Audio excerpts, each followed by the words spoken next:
दोडामार्ग तालुका गोव्यात विलीनीकरण चळवळ रोजगार आणि आरोग्याच्या प्रश्नांशी निगडीत होती। त्यामुळे या चळवळीला न्याय मिळवून देण्यासाठी हे प्रश्न आम्ही भाजपच्या माध्यमातून मार्गी लावण्यासाठी प्रयत्न करणार आहोत। त्यासाठी युवकांनी विलीनीकरणामागे न लागता विकासासाठी पुढे यावे अशी भावनिक साथ जिल्हा परिषद सदस्य राजेंद्र म्हापसेकर यांनी आज येथे दिली। राज्यात स्थिर सरकार स्थापन झाल्यानंतर मुख्यमंत्री देवेंद्र फडणवीस यांचा विजयी जल्लोष आज दोडामार्गात साजरा करण्यात आला। यावेळी उपस्थित पत्रकारांशी श्री म्हापसेकर यांनी संवाद साधला। यावेळी तालुकाध्यक्ष सुधीर दळवी व संतोष नानसे, माजी जिप उपाध्यक्ष एकनाथ नाडकर्णी, उपनगराध्यक्ष चेतन चव्हाण, राजेंद्र निंबाळकर, उपमा गावडे, सविता कासार, योगेश महाले, आनंद तळणकर, राजेश फुलारी, आदिती मणरीकर, दादा बालियेकर, प्रवीण गवस, दादा बोर्डेकर, चंदुमळी, प्रवीण गवस, रितेश शिरोडकर आदी भाजप कार्यकर्ते उपस्थित होते। आपल्या महाराष्ट्राच्या विधानसभेचा निकाल लागल्यानंतर भारतीय जनता पार्टी सगळ्यात मोठा पक्ष असताना महाराष्ट्रात शिवसेना आणि भारतीय जनता पार्टी युती होती आणि युतीतून आपण तिथं लढलो होतो। परंतु आमच्या मित्रपक्षाने खऱ्या अर्थाने दगा दिला आणि सत्तेच्या लालचेपोटी आणि मुख्यमंत्रीपदाच्या लालचेपोटी त्याने काँग्रेस आणि राष्ट्रवादीवर युती करण्याचं ठरवलं आणि आपला गेल्या 30 वर्षाचा असणारा मैत्रीपूर्ण संबंध तोडला खऱ्या अर्थाने आणि इथं महाराष्ट्रात सत्ता स्थापन करायची त्यांनी तयारी ठेवली। आज उद्या असं त्यांचं मुख्यमंत्री शपथ घेतली अशी परिस्थिती निर्माण झाली होती। पण आम्हाला निश्चितपणाने खात्री होती की महाराष्ट्रात जोपर्यंत शिवसेना मुख्यमंत्रीपदाची शपथ घेत नाही आणि विश्वासाचा त्यांचा ठराव होत नाही तोपर्यंत निश्चितपणाने शरद पवार साहेब त्यांना मदत करणार नाहीत किंवा राष्ट्रवादी त्यांना मदत करणार नाही याची आम्हाला खात्री होती। खऱ्या अर्थाने माननीय मोदी साहेबांनी आणि अमित शहा देवेंद्र फडणवीस साहेबांनी गेल्या 5 वर्षाच्या महाराष्ट्राच्या विकासासाठी जो आराखडा तयार केला होता आणि जेवढं विकास चालू होता सगळा हे सगळं बघता महाराष्ट्राची सत्ता भारतीय जनता पार्टी आणि देवेंद्र फडणवीस, अमित शहा, मोदी साहेब सोडतील अशी शक्यता निश्चितपणे नव्हती। कारण आमच्या शेजारच्या छोटंसं राज्य होतं, आपल्या सिंधुदुर्ग जिल्हा एवढा आहे। असं असताना तिथलं राज्य मिळवण्यासाठी, तिथली सत्ता मिळवण्यासाठी जे प्रयत्न केले गडकरी साहेबांनी किंवा अमित शहा साहेबांनी, त्याच्यावरून निश्चितपणाने वाटत होतं की महाराष्ट्र हे सगळं आपल्या देशातलं 2 नंबर राज्य उत्तर प्रदेश या महाराष्ट्रातली सत्ता निश्चितपणाने मिळवतील यावर आम्हाला खात्री होती आणि ते निश्चितपणे त्याने सांगितलं की आम्ही वेट अँड वॉचच्या भूमिकेत आहोत।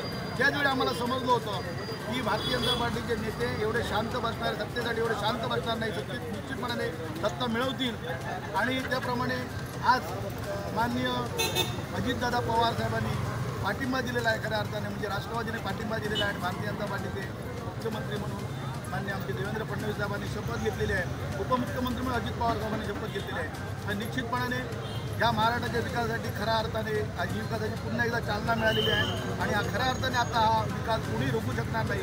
त्यामुळे पुन्हा एकदा निश्चितपणाने 5 वर्ष हे भारतीय जनता पार्टी सरकार टिकेल आणि खऱ्या अर्थाने या कोकणाचा सुद्धा विकास आपल्याला बघायला मिळेल एवढं मी सांगतो।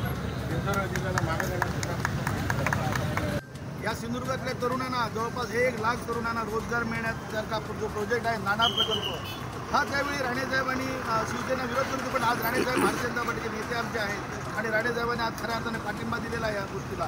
त्यामुळे जवळपास सिंधुदुर्ग जिल्हा आणि रत्नागिरी जिल्ह्यातील 1 लाख तरुणांना खऱ्या अर्थाने रोजगार मिळेल। सी वर्ल्ड सारखा जगातला सगळ्यात मोठा प्रकल्प, जवळपास 400 एकरमध्ये राहणारा हजारो कोटी रुपयाचा सी वर्ल्ड प्रकल्प, ज्याने पर्यटन खऱ्या अर्थाने होईल असा प्रकल्प, आडाळी MIDC, हे सगळे प्रकल्प निश्चितपणे या पुढच्या 5 वर्षात तयार झालेले दिसतील आणि खऱ्या अर्थाने या सिंधुदुर्गच्या विकासाची आणि इथल्या तरुणांना रोजगार मिळेल एवढं आम्ही निश्चितपणाने सांगतो तुम्हाला। तो काही तरुणांकडून गोवा विलीन होण्यासंदर्भात बैठका वगैरे आयोजित केलेल्या आहेत। यांची चूक नाही आहे, कारण आपले सगळे तरुण गोव्यात नोकरीसाठी जातात म्हणून त्यांना वाटतं की बाबा आम्हाला इथं सिंधुदुर्ग जिल्हा जर नोकरी देते तर महाराष्ट्र सरकार जर नोकरी देते तर त्यांनी गोव्यात आम्हाला गोव्यात तरी सामावून घ्यावं, देणं आम्ही करून आम्हाला तिथं नोकरी आणि उद्योगधंदा मिळेल।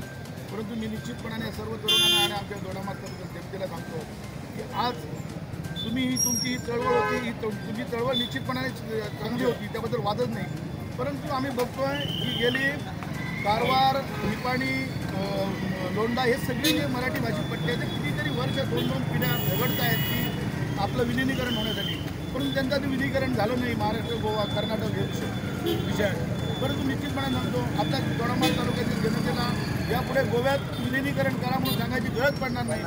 आज खऱ्या अर्थाने आमचं सरकार आलेलं आहे आणि आपल्या या दोडामार्गमध्ये जी आढाळी येथील MIDC चालू झाली तर दोडामार्गतील सगळ्या तरुणींना रोजगार मिळेल. फक्त काही कालावधी द्यावा लागेल. तो मी मुद्दा म्हणून आमच्या सर्व तरुणांना सांगतो की थोडं एवढे दिवस तुम्ही थांबलेला आहात, अजून थोडे वर्ष दीड वर्ष घालवावं लागेल. कारण हे डेव्हलपमेंट आढाळी MIDCचं ऑलरेडी डेव्हलपमेंटचं टेंडर निघालेलं आहे, परंतु थांबलेलं आहे. तर निश्चितपणाने आमचे आता येणारे पालकमंत्री निश्चितपणे मी तुम्हाला म्हणतो की नितेश राणे साहेबांना इथं मंत्रिपद मिळेल आणि ते गटार आहेत, नितेश राणे साहेब आहेत, रवींद्र चव्हाण साहेब आहेत, तावडे साहेब, हे सगळे आता निश्चितपणे याच्यात लक्ष घालतील आणि आढाळी MIDC लवकरात चालू होण्यासाठी आम्ही सर्व भारतीय जनता पार्टीचे कार्यकर्ते इथे आहोत. एक दिलाने आम्ही त्याच्यासाठी प्रयत्न करू सगळेजण आणि MIDC हे वर्षभरात MIDC प्रकल्प एक प्रकल्प चालू होईल. सुरेश प्रभू साहेब आहेत, हे सगळेजण निश्चितपणाने प्रयत्न करतील आणि यापुढे आपल्या या तरुणांना गोव्याच्या आम्हाला गोव्यात विलिनीकरण करून घ्या असं आणखी वर्ष दीड वर्षानंतर म्हणायची पाळी येणार नाही. फक्त काही कालावधी द्यावा लागेल, कारण हे सगळं डेव्हलपमेंट करत असताना वर्ष दोन वर्षाचा कालावधी लागेल आणि तो तेवढा आपल्या या तरुणाने द्यावा एवढी मी त्यांना सगळ्या ह्या तरुणांना विनंती करतो. आम्ही तुमच्याबरोबरच आहोत. आम्ही या विलिनीकरणासाठी जी चळवळ उभी करणारे तरुण होते त्यांच्याबरोबरच आम्ही आहोत, लक्षात घ्या. परंतु त्यांना एवढंच सांगतो की तुम्ही सुद्धा आम्हाला थोडा वेळ द्या. आता नवीन आलेल्या सरकार नवीन आहे, आता पुन्हा बसणार आहे, त्याच्यात उद्योगमंत्री पद कुणाकडे येईल ते माहीत नाही. कारण खरं सांगायचं तर गेल्या 5 वर्षात उद्योगमंत्री पद हे शिवसेनेकडे होतं आणि MIDCची जागा ही 5-7 वर्षापूर्वी घेऊन ठेवलेली जागा होती. तरीसुद्धा तिथे हे काही उद्योग आणला नाही, लक्षात घ्या. हे त्या उद्योगमंत्र्यांचं आणि त्या पालकमंत्र्यांचं इथे अपयश आहे आणि हे अपयश लपवण्यासाठी ते निवांत हे करतात. परंतु मी निश्चितपणे सांगतो की या वर्ष दीड वर्षात ही सगळ्या डेव्हलपमेंट चालू होतील आणि वर्ष दोन वर्षात आपल्या सगळ्या तरुणांना आढाळी MIDC मध्ये निश्चितपणे नोकऱ्या मिळतील.